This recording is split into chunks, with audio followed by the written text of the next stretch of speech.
a primeira e segunda parte, tá bom? Isso aconteceu no primeiro horário, então eu vou retomar o raciocínio. Como eu dizia para vocês, o artigo 2º, né, parágrafo 1º do Pacto Social, mas não apenas ele, há outros artigos, né, no seu corpo que enunciam isso, vai trazer para a gente um axioma da época, que é a ideia de que os direitos sociais, econômicos e culturais não serão autoaplicáveis, mas que eles serão aplicáveis na medida do possível, de forma gradativa. Vamos ler o artigo 2º, inciso 1º, para vocês entenderem o que eu estou dizendo, né? Diz assim o artigo 2º, parágrafo 1º, eu não considero isso um parágrafo, mas vamos chamá-lo de parágrafo, né? Diz assim: cada Estado do presente pacto compromete-se a adotar medidas, tanto por esforço próprio como pela assistência e cooperação internacionais, principalmente nos planos econômico e técnico, até o máximo de seus recursos disponíveis, que visem a assegurar progressivamente, por todos os meios apropriados, o pleno exercício dos direitos reconhecidos no presente pacto, incluindo, em particular, a adoção de medidas legislativas. Esse artigo é o primeiro que eu queria que vocês destacassem. Porque, diferentemente dos direitos civis e políticos, em que há uma previsão de que eles são autoaplicáveis, nos direitos sociais, econômicos e culturais, ao menos, né, de acordo com o paradigma do Pacto Internacional de Direitos Sociais, Econômicos e Culturais, nós teremos uma aplicação gradativa. Vou cobrar isso em prova, tá? Professor, em que medida isso hoje não vale mais? Veja, hoje nós sabemos que os direitos, todos, para serem efetivados, dependem de condições de estrutura, condições pré-estabelecidas, de legislações, né, que regulamentem o exercício desses direitos, e o que nós temos, de fato, é um cenário em que os direitos civis e políticos, sobretudo no plano internacional, já têm um suporte, né, fático e um suporte normativo bastante desenvolvido. Então, as condições materiais e jurídicas para a aplicação e respeito desses direitos no plano internacional já estão devidamente estruturadas, enquanto que os direitos sociais, econômicos e culturais têm uma estruturação no plano internacional deficitária, o que acaba por implicar numa deficiência, né, da proteção desses direitos no plano internacional. Se a gente comparar o nível, né, de proteção dos direitos civis e políticos com o nível de proteção internacional dos direitos sociais, econômicos e culturais, a gente vai ver um desnível muito grande, pesando em prol dos direitos civis e políticos. É nesse sentido, né, que ainda continua valendo a lógica da progressividade. Mas, se existirem condições necessárias para a aplicação dos direitos, eles serão autoaplicáveis. Esse é o ponto, tá? Mas, ainda assim, eu volto a dizer, de acordo com o artigo 2º, parágrafo 1º do Pacto Social, os direitos sociais, econômicos e culturais deveriam ser, né, implementados nos Estados progressivamente, na medida do possível, na medida das condições, inclusive econômicas, dos Estados. Esse é o primeiro ponto que eu gostaria de destacar, tá? Além disso, vamos ler, né, os incisos 2º e 3º. Dizem assim os incisos 2º e 3º do Pacto Social, né? Incisos 2º e 3º do artigo 2º, novamente. Os Estados partes do presente pacto comprometem-se a garantir que os direitos nele enunciados comprometem-se a garantir que os direitos nele enunciados... Tá ruim essa redação, né? Deixa eu ler aqui no livro da Flávia Pevessano. Os Estados partes do presente pacto comprometem-se a garantir que os direitos nele enunciados se exercerão. Aqui está escrito, né? E exercerão. Tá ruim essa redação. Se exercerão, tá? Sem discriminação alguma, por motivo de raça, cor, sexo, língua, religião, opinião política ou de qualquer outra natureza, origem nacional ou social, situação econômica, nascimento ou qualquer outra situação. Ninguém pode, e isso é o que diz o artigo 2º, parágrafo 1º, ninguém pode, né, teoricamente, sob a desculpa de assegurar um direito, tá, discriminar negativamente as pessoas. Entenda isso. Quando nós vedamos a discriminação, nós estamos vedando a discriminação negativa, aquela que implica a exclusão da pessoa. Medidas de ação afirmativa são medidas de discriminação positiva. Por que são medidas de discriminação positiva? Porque elas visam a incluir grupos historicamente excluídos. Por visar incluir grupos historicamente excluídos, elas não negam a isonomia. Ao contrário, elas são a afirmação geométrica da isonomia. Quando muitas pessoas, né, alegam que, por exemplo, política de cotas, a gente vai estudar isso num tratado específico, né, violam o princípio da igualdade, elas estão analisando a situação sob uma perspectiva restrita e limitada. Elas estão analisando a isonomia apenas e tão somente como igualdade formal. Todos são iguais perante a lei. Isso é uma garantia importante, né, porque ela significa a ruptura com os privilégios de casta que nós tínhamos, por exemplo, na antiguidade. Mas a isonomia não significa só isso. A isonomia também exige que nós tratemos os desiguais desigualmente, justamente para quê? Criar condições de igualdade, para criar condições equânimes de participação, de competição. Porque senão as pessoas sequer estão efetivamente a competir. Então, quando a gente tem aqui no artigo 2º, parágrafo 2º, uma proibição de que o exercício de direitos se dê de forma a justificar, né, discriminações, de que os estados invoquem normas descritas nesse artigo, em outros artigos, né, do Pacto Social, como justificativa, né, para discriminar pessoas. Quando a gente tem essa vedação, a gente está falando da discriminação negativa e não da discriminação positiva, essa discriminação com vistas à inclusão das pessoas, que fique bem claro. Artigo 2º, parágrafo 3º. Os países em desenvolvimento, levando devidamente em consideração os direitos humanos e a situação econômica nacional, poderão determinar em que garantirão direitos econômicos reconhecidos no presente pacto àqueles que não sejam seus nacionais. Isso aqui é uma tentativa, né, de restringir a responsabilidade dos estados em desenvolvimento em relação à universalidade dos direitos sociais, econômicos e culturais, particularmente em relação àqueles que são estrangeiros, né, ainda que estejam residindo no seu âmbito territorial. Isso aqui é uma preocupação, então, de criar condições para que os estados possam gradativamente universalizar esses direitos, priorizando, no entanto, em primeiro lugar, os seus cidadãos. Alguém me fez uma pergunta aqui. É para estudar os pactos pelo livro da Flávia Piovesan? A redação está melhor. Pode estudar pelo livro da Flávia, sim. Tá? Tá muito melhor a redação. Curiosamente, esses textos que eu estou projetando para vocês são os textos oficiais, né? Mas a redação está bem ruinzinha. Então, faz aí, por favor, o estudo pelo livro da Flávia Piovesan, tá?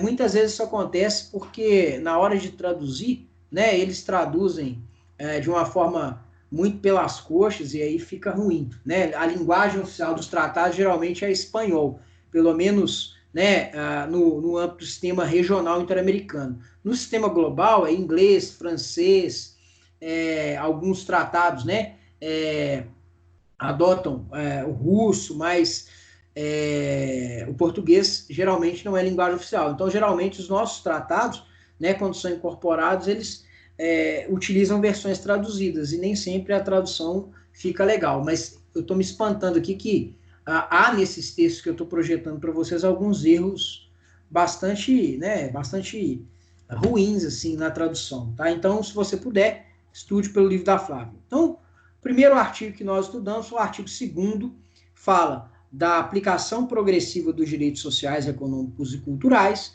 da impossibilidade de utilizar esses direitos para discriminar as pessoas negativamente e uma mitigação da responsabilidade dos estados em desenvolvimento em relação à universalidade desses direitos para com os estrangeiros. Então, é preferível que ele se inicie, né, que a implementação desses direitos se inicie em favor dos cidadãos, dos nacionais, para depois alcançar eventualmente os não cidadãos, né, os estrangeiros, tá? Cidadão aqui no sentido estrito, né? Eu poderia até ser mais exato, né? Ao invés de pegar cidadão, aquele que exerce os direitos políticos, eu poderia falar em nacionais, tá? Para me referir, né, àquelas pessoas que têm um vínculo de natureza política com o Estado Nacional. Beleza? O artigo 1º que eu pulei, e agora, né, vou mencionar, é um artigo que fala do direito à autodeterminação dos povos. Não sei se vocês vão se lembrar, mas na aula passada, né, ou na aula retrasada, quando nós estudamos o Pacto Civil, eu mencionei, né, o direito à autodeterminação dos povos como um direito que estava previsto tanto no Pacto Civil quanto no Pacto Social. E por que isso? A redação é a mesma, tanto que eu não vou ler. Depois eu queria que vocês lessem em casa. Por que ele está presente nos dois pactos? Porque a autodeterminação, meus caros, é um direito que tem a ver com as liberdades fundamentais, com os direitos políticos, mas também com questões sociais, econômicas e culturais. Então, olha só, no artigo 1º, né, o parágrafo 1º do artigo 1º, você tem lá, né, na segunda parte dele, dizendo o seguinte, olha, todos têm direito à autodeterminação. Aí vem a segunda parte. Em virtude desse direito, determinam livremente seu estatuto político e asseguram livremente seu desenvolvimento econômico, social e cultural. Então, vejam, segundo ponto aqui que eu queria destacar no Pacto Social, ele também prevê o direito à autodeterminação dos povos. Aqui, a dimensão que deve ser destacada é a dimensão socioeconômica, ok? Por quê? Porque a autodeterminação também tem a ver com criação de condições econômicas, sociais e culturais próprias a cada grupo, tá certo? Isso é algo que complementa o direito à autodeterminação dos povos, tal como previsto no Pacto Civil. Joia? Bom, aí vamos andar um pouquinho mais, né, e estudar de forma rápida alguns dos direitos previstos nesse pacto, para além do direito à autodeterminação. O artigo 3º, ele fala da igualdade. Veja, os Estados partes do presente pacto comprometem-se a assegurar a homens e mulheres igualdade no gozo de todos os direitos econômicos, sociais e culturais enumerados no presente pacto. Você sabe, né, que o Pacto Civil, ele fala, né, que todos são iguais perante a lei, a igualdade formal. O Pacto Social também fala de igualdade. Igualdade em que sentido? No sentido material. O que esse artigo 3º está dizendo é que os Estados-partes têm que criar condições materiais para que as pessoas tenham condições equânimes, ao menos de pontos de partida. Elas têm que, os Estados-partes, tem que criar condições materiais, né, de educação, saúde, condições laborais, previdenciárias, condições efetivamente, né, de salubridade, proteção da cultura, para que as pessoas, independentemente de onde elas nasceram, de quem elas são filhas, de qual é a sua história, tenham de fato um tratamento isonômico, para que elas sejam tratadas efetivamente como iguais. É interessante, aqui fazendo um parênteses, se vocês forem, né, à filosofia política, vocês verão que os liberais políticos, né, também chamados de liberais igualitários, nos Estados Unidos, eles vão defender uma ligação intrínseca entre liberdade e igualdade. Eles não vão apartar uma da outra. Quem aparta liberdade e igualdade no discurso, né, da filosofia política são os libertários, né, uma ala, né, do pensamento liberal que está mais preocupada com a economia do que efetivamente com a defesa dos direitos fundamentais. Os libertários, eles basicamente reconhecem como direitos a propriedade, tá, e a liberdade contratual. O resto, né, eles jogam por água abaixo. Eles vão separar igualdade de liberdade, né? E eles vão, logicamente, privilegiar a igualdade, a liberdade, né, contratual. Mas os liberais políticos, melhor dizendo, que eu considero muito mais coerentes, vão juntar uma coisa da outra. Porque eles vão dizer o seguinte, olha, não há que se falar em liberdade sem igualdade. Então, você tem que criar condições materiais para que as pessoas efetivamente tenham as suas liberdades fundamentais asseguradas. Como é que eu posso falar que alguém é livre, né? Que alguém pode exercer, por exemplo, a sua autonomia privada, né? Que pode expressar a sua opinião se a pessoa não tem direito à educação, se a pessoa não tem cuidados mínimos na área da saúde, se a pessoa não tem uma moradia adequada, se a pessoa não tem uma alimentação adequada. Não tem jeito.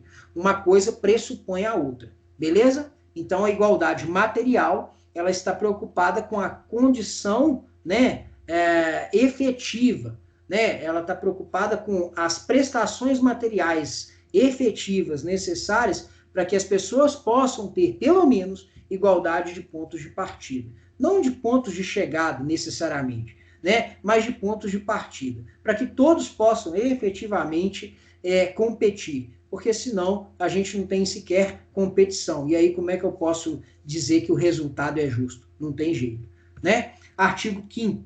Artigo 5º diz assim, ó, nenhuma das disposições do presente pacto poderá ser interpretada no sentido de reconhecer a um Estado, grupo ou indivíduo qualquer direito de dedicar-se a qualquer atividade ou praticar quaisquer atos que tenham por objetivo destruir os direitos ou liberdades reconhecidas no presente pacto ou impor limitações mais amplas que aquelas nela previstas. Não se admitirá qualquer restrição ou suspensão a direitos humanos fundamentais reconhecidos ou vigentes em qualquer país, em virtude de leis, convenções, regulamentos ou costumes, sob o pretexto de que o presente pacto não os reconheça ou reconheça em menor grau.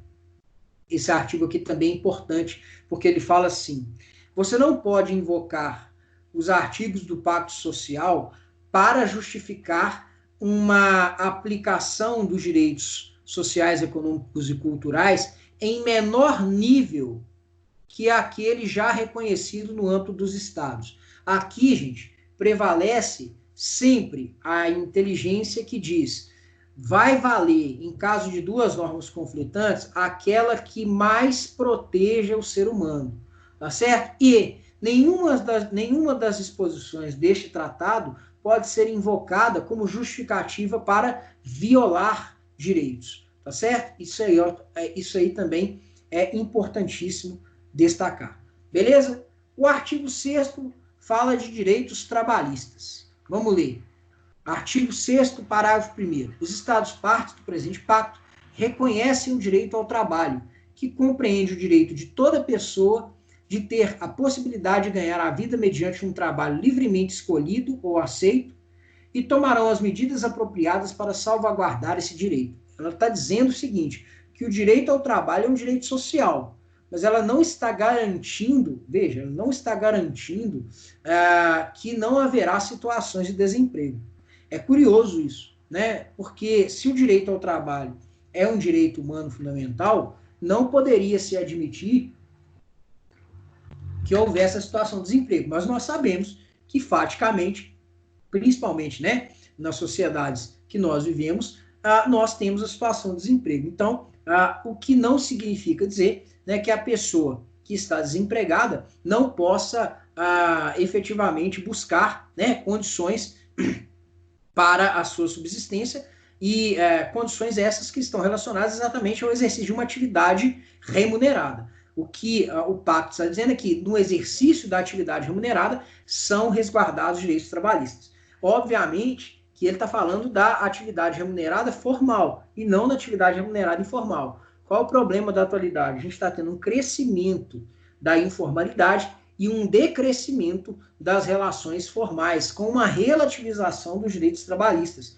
o que é vendido como modernização, mas que na prática não deixa de ser, né, uma forma de precarização das relações humanas, né? Vídeo que acontece hoje no nosso país e no mundo inteiro, né? Pessoas sem o mínimo de proteção social. Por quê? Porque viviam em situação, né, de informalidade por contingências as mais diversas. Eu volto a dizer, sempre destaco isso, não há demérito algum em quem efetivamente labora no mercado informal. O que não pode acontecer é o justificar essa situação como algo simplesmente dado. Eu preciso criar medidas para diminuir a informalidade e aumentar a formalidade, porque ao fazê-lo eu estou protegendo o indivíduo que está no âmbito de uma relação jurídico-trabalhista. Beleza? É esse o ponto, e é isso que o artigo 6º diz, tá? Artigo 6º, parágrafo 2º. As medidas que cada Estado do presente pacto tomará a fim de assegurar pleno exercício desse direito deverá incluir a orientação e a formação técnica e profissional, a elaboração de programas, normas e técnicas apropriadas para assegurar um desenvolvimento econômico, social e cultural constante e o pleno emprego produtivo em condições que salvaguardem os indivíduos, que salvaguardem aos indivíduos o gozo das liberdades políticas e econômicas fundamentais. Ou seja, os estados têm que criar condições para que, no exercício, né, dos seus direitos trabalhistas, as pessoas possam, né, oferir renda, para que elas possam, com essa renda, né, adquirir, né, as prestações, né, necessárias para a sua subsistência, mas mais do que isso, né, para que elas possam, com esses, né, recursos, adquirir, né, tudo que for necessário para o gozo das liberdades fundamentais e dos direitos sociais, econômicos e culturais. Isso tem a ver com a dignidade da pessoa humana.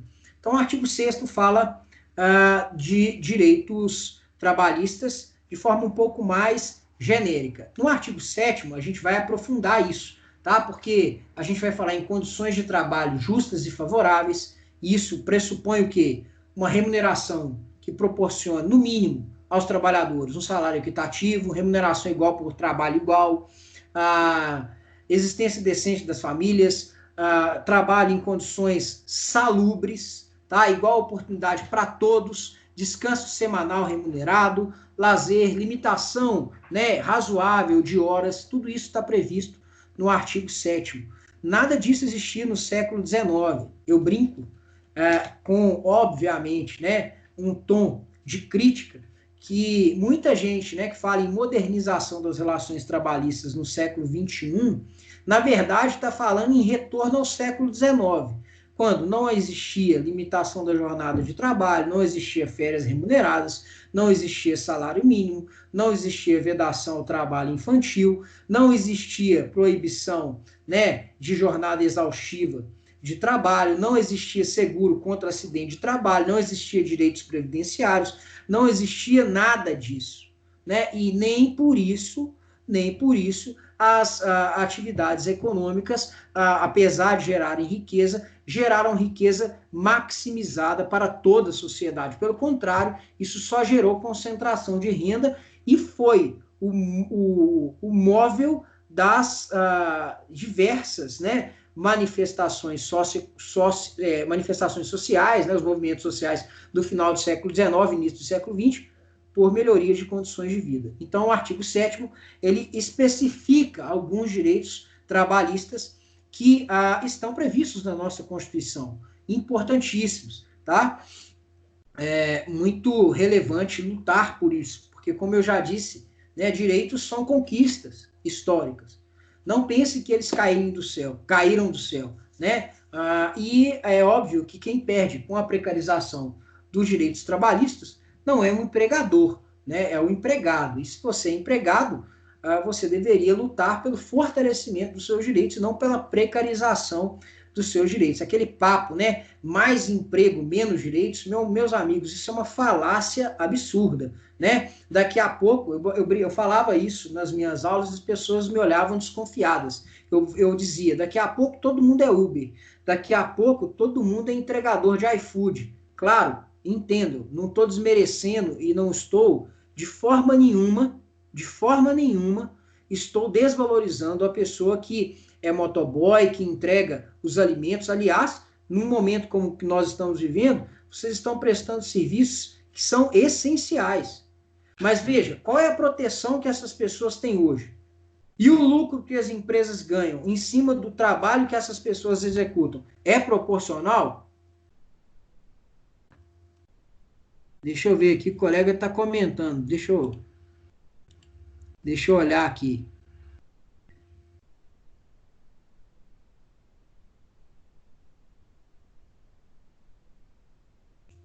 Diga lá, João. Abre o áudio aí pra gente, fala aí pra gente. Vamos interagir aqui. Abre o áudio aí e fala pra gente. Tá conseguindo me entender sem picar? Sem picar, tá joinha. É que você citou agora, tipo, como assim, né? Todas as pessoas iam virar motoristas de aplicativo, essas coisas. Não tem amparo, é, trabalhista humano nenhum nisso. A gente, se quiser, trabalha 24 horas por dia. Veja lá, como pode, né? Exatamente. Só E isso. mais do que isso, por exemplo, se você se acidentar, quem vai arcar com os custos, né, de uma eventual internação que você vai ter? Quem vai eventualmente te assegurar durante esse período? Você mesmo. Ficamos à mercê de quem? Isso A mesmo, pessoa ficamos é à mercê do abandonada à quê? sua própria sorte. Então, o que eu sempre digo é o seguinte: eu dou o exemplo de um amigo meu, amigo de infância mesmo, que é engenheiro civil. Ele ficou desempregado durante um tempo e durante esse tempo, ele já era casado, ele começou a rodar como motorista de Uber. E eu não via demérito nenhum nisso e disse para ele: se eu tivesse na sua situação, eu faria a mesma coisa. Mas ele fazia isso em caráter temporário. Ao mesmo tempo, ele estava tentando se recolocar no mercado de trabalho formal, dentro da formação dele. Por quê? Porque ele sabe que o nível de proteção que essas pessoas, né, têm hoje em dia é zero. E se vocês analisarem a situação dos motoristas de Uber há 2 anos atrás e a situação dos motoristas de Uber hoje, vocês vão se assustar, né? O nível de ganho deles diminuiu absurdamente. E o discurso em torno, né, desse tipo de relação, um discurso que é sempre assim, não, isso aí vai contribuir para o aquecimento da economia, isso vai gerar mais empregos, isso vai maximizar a riqueza. Só que na prática, meus caros, não maximiza coisa nenhuma. Na prática, quem ganha é o dono do iFood. Quem ganha é o dono do Uber. Esses é quem ganha. E as pessoas na sociedade, né, ficam cada vez mais desprotegidas. Aí, quando nós temos uma situação como essa que nós estamos vivendo hoje, que é uma situação de pandemia, fica claro, porque a gente olha e mais de 60% da nossa população precisa de auxílio emergencial. É claro, as pessoas estão todas na informalidade, quando a gente destacava, né, que não era de se desconsiderar o fato de que nós tínhamos, né, mais de 49% da população brasileira no mercado informal, muita gente me olhava com um olhar assim, falando assim, mas você está desmerecendo, pelo menos agora eu estou trabalhando. Não é isso. A pessoa não entendia que eu não estava criticando o fato de que ela estava com uma ocupação lícita. Eu estava criticando a postura do Estado em relação a essas pessoas. Porque é muito fácil falar assim, não, isso mesmo, vai lá, né? Vamos lá, agora é a hora de empreender. Só que o que eu sempre digo é o seguinte, não há demérito em empreender. Mas para empreender, as pessoas precisam de apoio. Por quê? Porque numa situação, né, de risco, uma situação de imprevisibilidade, o sujeito que empreende sem ter capital, ele quebra. É o caso da pandemia, por exemplo. O problema é se manter, exatamente. Exatamente. Né? Então, esses direitos que nós estamos estudando agora são exatamente os direitos que vão criar condições materiais para que as pessoas, se quiserem, né, eu não quero ser empregado, eu quero empreender, para que elas possam efetivamente buscar esse caminho, porque não é para todo mundo. Nem todo mundo tem tino para empreender. Isso é outra coisa que as pessoas precisam considerar, né? Por que todo mundo tem que ter tino para empreender? Algumas pessoas sabem falar bem, outras sabem empreender. São talentos diferentes, tá? Então vamos continuar aqui, ó. O artigo 9, não, melhor, o artigo 8º, não vou pular o artigo 8º não, porque ele é importantíssimo, né? O artigo 8º fala o seguinte: os Estados partes do presente pacto comprometem-se a garantir, letra A, o direito de toda pessoa de fundar com outras sindicatos e de filiar-se a sindicatos de sua escolha, sujeitando-se unicamente aos estatutos da organização interessada, com o objetivo de promover e de proteger seus interesses econômicos e sociais, né? A letra B, o direito dos sindicatos de formar federações e confederações nacionais, o direito dessas de formar organizações sindicais internacionais e de filiar-se às mesmas. A letra C, o direito dos sindicatos de exercer livremente suas atividades, sem quaisquer limitações, além daquelas previstas em lei e que sejam necessárias em uma sociedade democrática, no interesse da segurança nacional e da ordem pública, ou para proteger os direitos e as liberdades das pessoas. Letra D, o direito de greve exercido em conformidade com as leis de cada país. Depois eu quero que vocês leiam o artigo 8º inteiro. O direito de se sindicalizar e o direito de greve são essenciais para qualquer trabalhador. Por quê? Porque esses são direitos que fortalecem a classe dos trabalhadores. Isso é outra coisa que, recentemente, né, tem sido muito mal, como é que eu posso dizer, disseminada, né? As pessoas geralmente dizem o seguinte: ah, não, tem que acabar com os sindicatos, né? Porque sindicato é roubalheira. Aí eu sempre digo assim: se você quer ver, né, para que serve um sindicato, né? Você precisa primeiro lembrar daquele velho ditado, né? A união faz a força.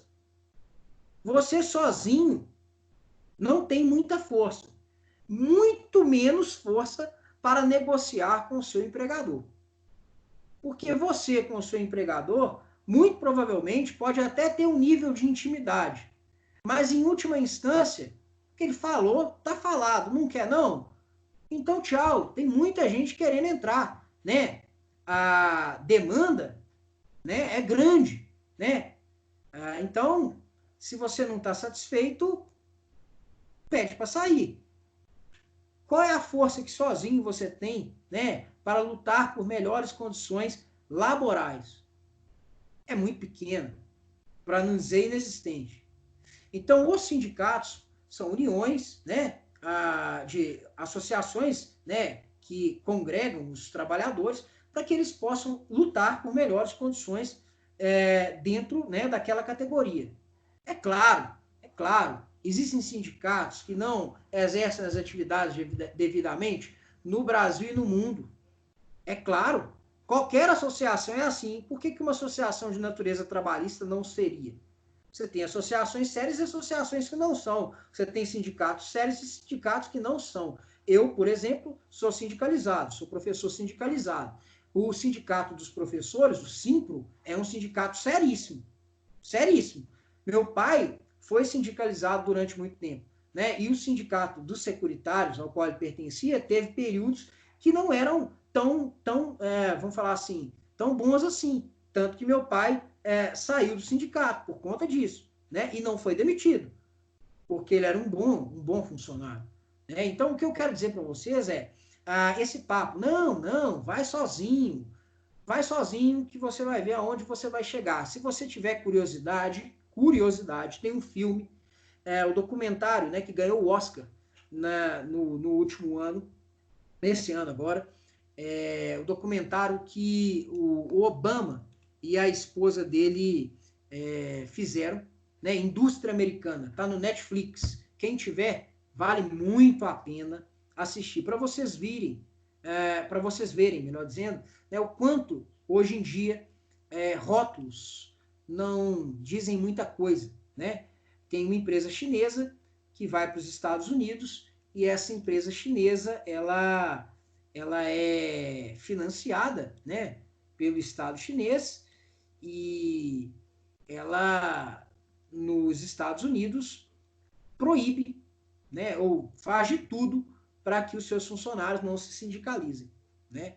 Por quê? Porque eles trabalham em condições, né, que para os parâmetros dos Estados Unidos não são os parâmetros adequados. Vale muito a pena assistir, tá certo? Direito de greve pode parecer bobagem, mas não é, né? Direito de greve é importantíssimo para que você possa pressionar, né, os empregadores por melhores condições de vida, né? E, evidentemente, é uma medida extrema. Chama Indústria Americana. Indústria Americana. Vale muito a pena, tá? O artigo 9º fala da Previdência Social. Outro assunto sensível, né? Não, Gente, eu vou dizer para vocês assim, entenda, isso aqui não é um discurso, apesar de eu estar falando de direitos trabalhistas, isso aqui não é um discurso político-partidário. Eu não sou filiado a partido nenhum, eu não tenho comprometimento com partido algum, nunca doei um centavo para partido, não tenho a pretensão, né, de convencer você em relação à primazia de nenhuma dessas associações políticas, pelo contrário, tenho, obviamente, minhas colorações político-partidárias, no sentido de minhas preferências, mas vocês têm a liberdade inteira de vocês. O que eu estou enfatizando é que os direitos sociais, econômicos e culturais têm a sua importância. E, curiosamente, eu estou falando de direitos hoje, né, que parcela da nossa sociedade vem desvalorizando. Se né, eventualmente, sua coloração político-partidária se identifica com esse tipo de discurso, eu, obviamente, estou aqui defendendo direitos que, muito provavelmente, você não entenda como sendo direitos tão importantes assim. Eu estou tentando te mostrar que eles são. Isso não significa fazer campanha para esse ou para aquele partido, entenderam? Esse é o ponto. Óbvio que isso influencia nas minhas opções, mas eu não estou querendo aqui advogar para esse ou para aquele sujeito. Volto a dizer, não recebo um centavo para isso e nem se recebesse o faria. Seria desonesto da minha parte, mas neutralidade não existe, né? Neutralidade nem sabão, né? Então, eu quero dizer para vocês da forma mais clara possível, os direitos previdenciários são importantes, sabe por quê? Porque são direitos contra riscos sociais, riscos que podem acontecer com qualquer pessoa. Aposentadoria. Todo mundo um dia vai perder a força laboral. Ah, hoje não, hoje eu tranquilo, hoje eu rodo, né, de Uber, se deixar eu rodo 18 horas. Mas quando eu tiver 65, 70 anos, eu já não vou ter mais essa avidez para rodar 16, 18 horas. Então, se eu não contribuir nada, como é que eu vou me aposentar? E aí eu vou tirar meu sustento de onde? Os países que adotaram, né, como sistema de previdência, a previdência única e exclusivamente privada, né, estão vivendo uma situação de caos social muito grande. O maior exemplo, Chile. Os idosos estão sendo abandonados à sua própria sorte, porque previdência privada funciona com base em pecúlio. Você junta um dinheiro e, a partir de um tempo, você começa a receber. Só que o negócio é o seguinte, quando acabar o pecúlio, não tem mais nada. Ninguém tem responsabilidade para com você. Previdência social, ela funciona junto com a previdência privada. A Previdência Social, ela diz o seguinte, nós somos responsáveis uns pelos outros. Nós não arrecadamos só para nós arrecadamos para a sociedade. E esse bolo, né, ele é partilhado. Isso é importante. Até mesmo porque os direitos previdenciários não tem a ver só com a aposentadoria. Tem a ver com auxílio-doença, aposentadoria por invalidez, aí não é aposentadoria por idade. Tem a ver com, né, com benefícios por conta, né, de maternidade. Então, são benefícios relacionados a riscos sociais. Se vocês derem uma estudada e buscarem, né, por exemplo, as razões pelas quais, né, as crises econômicas do início do século XX, né, elas causaram o impacto que elas causarem, uma das razões é que inexistiam seguros sociais contra esses riscos, seguros de natureza previdenciária, beleza? Não existia nenhum tipo de direito previdenciário. Por isso é que esses direitos surgem, tá certo? Para amparar as pessoas contra riscos sociais. Nada contra a previdência privada, mas ela tem que ser complementar. Ela não pode ser exclusiva, né? Para o Bradesco é ótimo. Vamos privatizar tudo, né? Aí, aquilo que eu tomei todo cuidado para falar, hoje em dia está na moda, né? A conta não fecha, a conta não fecha. Mas se vocês analisarem quanto o Estado gasta efetivamente com rolamento de dívida pública, com instituições bancárias, que passa governo, entra governo, direita, esquerda, centro, etc., sempre são as instituições que recebem aportes volumosos, né? Só para vocês terem ideia, na pandemia, o Banco Central liberou 1,3 trilhão para as instituições financeiras. A gente vai ver que não é bem assim. Se você analisar, né, todas as contribuições que custeiam né, o sistema de que a gente chama, né, de solidariedade social, vocês vão ver que esse sistema, né, o de assistência social, vocês vão ver que esse sistema, essas contribuições, elas têm condição, sim, de atender os setores. É claro que para isso, né, a gente precisa de alguns sacrifícios, principalmente dos que têm mais, e não um sacrifício só dos que têm menos. Aí vem a reforma da Previdência. Professor, você é contra a reforma da Previdência?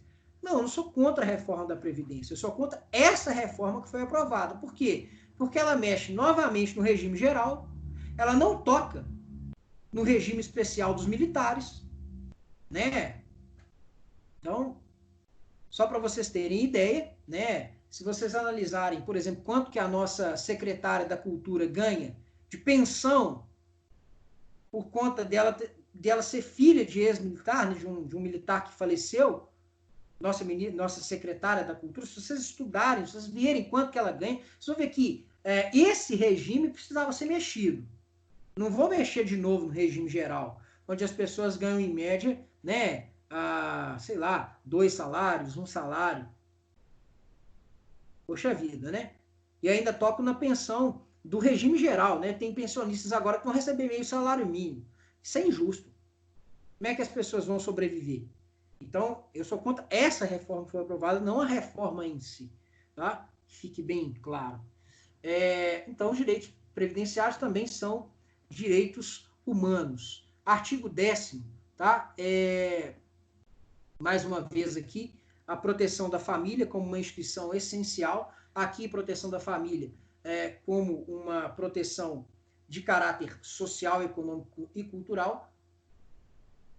Vejam especificamente o que isso significa. Os Estados do presente pacto reconhecem que, deve-se conceder à família, que é elemento natural e fundamental da sociedade, as mais amplas proteção e assistência possíveis, especialmente para sua constituição e enquanto ele for responsável pela criação e educação dos filhos. O matrimônio deve ser contraído com livre consentimento dos futuros cônjuges. 2. Deve-se conceder proteção especial às mães por um período de tempo razoável antes e depois do parto, licença maternidade. Tá? Durante esse período, deve-se conceder às mães que trabalham licença remunerada ou licença acompanhada de benefícios previdenciários adequados. Isso aqui é um seguro. Isso aqui, na verdade, é uma forma de proteger a família. Tem gente que fala, não, eu sou a favor da família, mas é contra a licença maternidade. Então não é a favor da família coisíssima nenhuma. Você tem um discurso panfletário, né? Você levanta bandeiras por ocasião, por conveniência.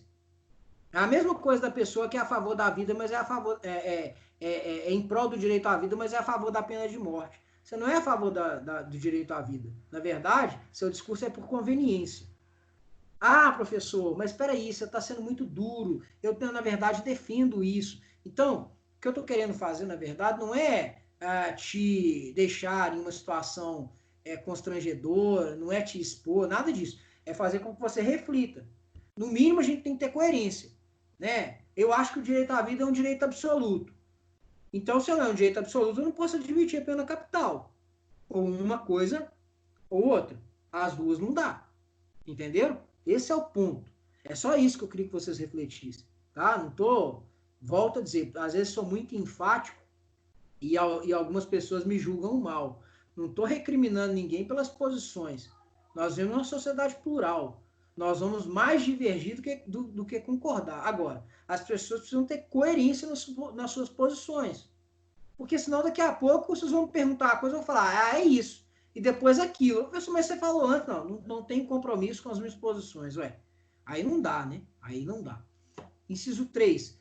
Deve-se adotar medidas especiais de proteção e de assistência em prol de todas as crianças e adolescentes, sem distinção alguma por motivo de filiação ou qualquer outra condição. Devem-se proteger as crianças e adolescentes contra a exploração econômica e social. Por exemplo, vedação do trabalho infantil. Deixa eu te falar, muita gente fala assim, é um absurdo, essas pessoas, né? O sujeito tem 15 anos, nunca trabalhou, eu com 13 já trabalhava. Deixa eu te falar, o fato de você ter trabalhado com 13 anos não é nenhum demérito. Ao contrário, né? Prova que a sua condição, né, de vida, muito provavelmente não era uma condição privilegiada que fez com que você tivesse que trabalhar muito cedo. Mas não é ideal que seja assim. Sabe por quê? Criança e adolescente tem que estar onde? Na escola. Porque é estudando que as pessoas criam condições de emancipação.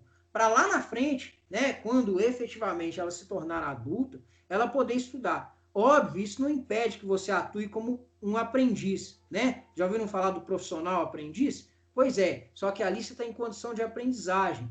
O labor ali tem uma outra finalidade além, né, da mera subsistência. Agora, se eu disser, né, não, né, você tem que trabalhar, né, 12 anos, já está na hora de trabalhar, como é que você vai estudar? E aí depois, a hora que chegar na época do vestibular, eu viro para você e falo assim, agora compete com meu filho, que a vida inteira, né, da idade escolar inteira, só estudou, só escola boa. E você não, você estudou em escolas ruins, trabalhou durante todo o tempo, não teve condição de se preparar, agora vocês vão competir e vai vencer o melhor. Aí é aquela coisa, né? Fazendo uma analogia para aqueles que não me entenderam bem. É assim, gente. Você tem um campeonato brasileiro. Um time recebe 5 vezes mais, 10 vezes mais que todos os outros. Aí ele começa a ganhar todos os anos. E eu viro para você e falo assim: isso é porque o time é competente. Isso é porque ele tem mérito. As condições não são iguais, sequer de competição. Se eu tivesse condições minimamente equânimes, eu posso aceitar a justiça do resultado. Agora, não me venha com essa discussão atual para falar de direito à educação, proteção da infância e da adolescência, né? Vamos lá, vou comentar isso. Mas só para falar, tá tendo uma discussão sobre o Enem, né? Não, tem que ter o Enem. O Enem seleciona, o Enem não é para corrigir injustiças sociais, é para selecionar os melhores, né? Os mais capacitados. Isso é curioso, né? Porque assim, isso é muito legal se eu faço parte de uma classe privilegiada, né? Agora, se eu tô, né, num contexto em que a minha escola não tem internet, se eu não tenho acesso à educação, se eu não tenho acesso à alimentação, no final eu falo, vai lá, vai competir. É a mesma coisa virar para mim e falar, seu Bernardo, vai lá, vai correr contra o Usain Bolt, né? Você nunca treinou. O Usain treinou, mas isso é só uma mera contingência. Quem ganhar é porque tem mais mérito. Convenhamos, né? Tem um livro muito bom para vocês lerem sobre isso que eu já indiquei. Justiça, o que é fazer a coisa certa. O Michael Sandler vai trabalhar isso muito bem. Deixa eu ver aqui a pergunta do colega. Fica difícil, né? Quanto mais investimento, mais vantagens. Exatamente. Vejam, o que eu estou dizendo para vocês, o que muita gente não consegue entender eu não estou dizendo que nós vamos conseguir construir uma sociedade totalmente igualitária. Não é isso. Eu não estou dizendo que muitas pessoas não possam, apesar das condições, apesar das condições socioeconômicas, chegar a ocupar postos de destaque na sociedade. Isso acontece. O problema é que essas pessoas hoje são minoria. E aí, a pessoa que é privilegiada, ela pega esse sujeito que é minoria e transforma em regra para te vender a ideia de que basta que você se esforce. Mas tem muita gente que se dá um duro danado, que esforça muito, que não é por falta de tentativa, que não consegue, é porque efetivamente não chega sequer a competir.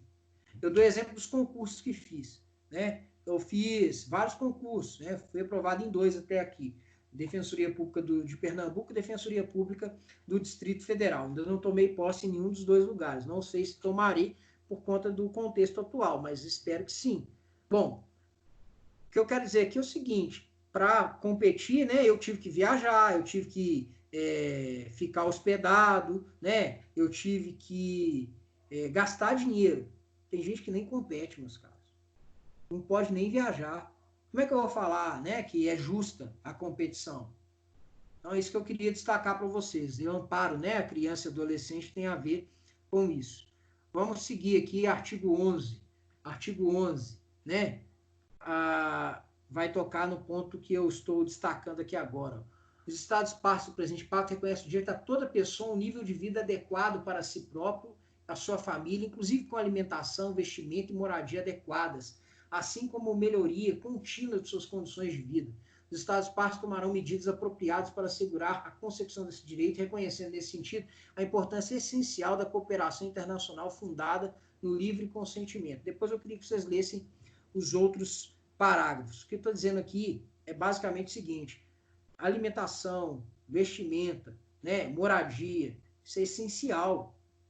Isso é direito básico, está relacionado com a dignidade da pessoa humana. Eu não sei se vocês sabem, mas já está provado, né? Pessoas que sofreram na infância por subnutrição têm dificuldade de aprendizado porque durante, né, o período da primeira infância você está formando ali, né, muito da sua capacidade cerebral mesmo. Não vou conseguir te explicar isso em termos técnicos porque não sou biólogo, não sou médico, mas assim, muitas sinapses estão sendo construídas ali e o déficit de alimentação acaba provocando um déficit nessa área, né? Então, como é que eu falo depois? Não, olha, e agora aqui eu estou selecionando os mais capacitados.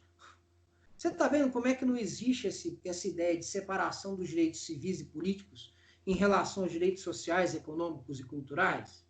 Eu vou parar aqui. Na próxima aula eu vou continuar nesse tratado que eu não consegui terminar hoje. Eu sabia, né? Eu falo que vou terminar, mas é impossível terminar um tratado enorme como esse numa aula só. Mas eu queria que vocês meditassem sobre o que eu estou falando, né?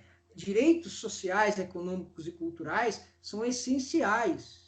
Isso não tem nada a ver com esse discurso, tá?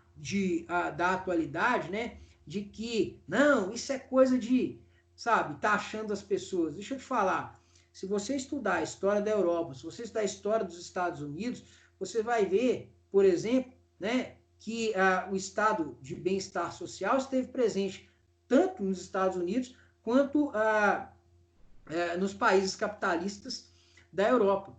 E isso não significou absolutamente, né, nenhum tipo de, vamos falar assim, caminho em direção a uma economia, né,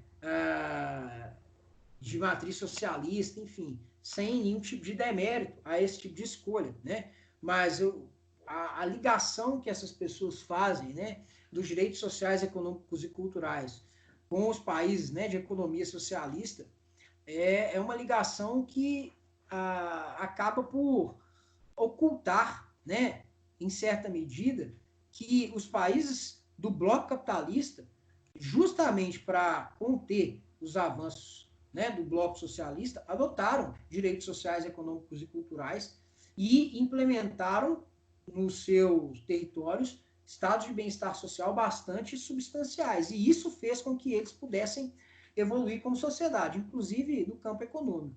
Tá certo? Na próxima aula a gente continua.